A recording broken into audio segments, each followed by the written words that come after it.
This is the only thing Going down, Mama. that makes 14-year-old Madison Wilanik's ride to school different from anyone else's. Bye, Madison. Bye. Madison's very easygoing. She's always been really pleasant. She's, it's never been like she's high maintenance or, has to be sequestered and bundled and all kinds of behavioral outbursts or anything. She's very good. Madison does have a one-on-one aide who does everything from picking up dropped pencils to helping with assignments. I want her to have as much of a regular experience that all the other kids get. One morning in February, it was anything but regular. Madison's stepmom met the bus to tell the driver she'd be late to school because of a doctor's appointment. And he said, why, she's not going to Disneyland? And we didn't know anything about the trip. Like, what trip to Disneyland? No permission slip, never heard about it, nothing. So. Don't be fooled by the constant smile on Jean Wilanik's face. Madison's dad was furious. I guess that's my coping mechanism, that or break something. Wilanik called the vice principal of Hilltop Middle School. He just said, like, very matter of fact, well, there's like 100 students going, so we couldn't get the lift for the bus, so that's why Madison's not going. Madison had never mentioned the trip or the one she says happened a year earlier.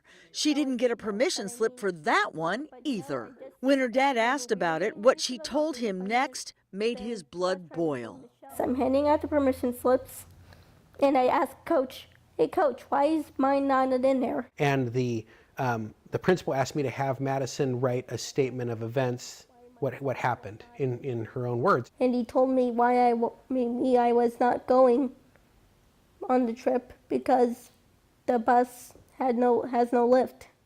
The next day, Madison read me the letter she wrote to the school the day of that trip. That I'm upset I'm not going on the trip. They're supposed to be in tune with kids that have all kinds of developmental delays. Do you find it unconscionable that they could do this to one of their students? I do. I think it's cruel. Making matters worse, Madison's one-on-one aide got to go on the trip. I felt upset, very upset, but kept it in because, well, like Dad said, I'm kind of easygoing. So for the second straight year, Madison missed her favorite Disney event and her favorite ride. We checked with Sweetwater Union and found out the district has 110 school buses. 71 of them have wheelchair lifts. But the bus that was taken to Disneyland was a charter bus. Why it didn't have a lift for Madison is something that will likely be worked out in court. It's important to set that precedent that this is not going to be accepted in our society, that we have rules and regulations, and disabled children should not be excluded from Disneyland trips, especially those that are designed for a special education class.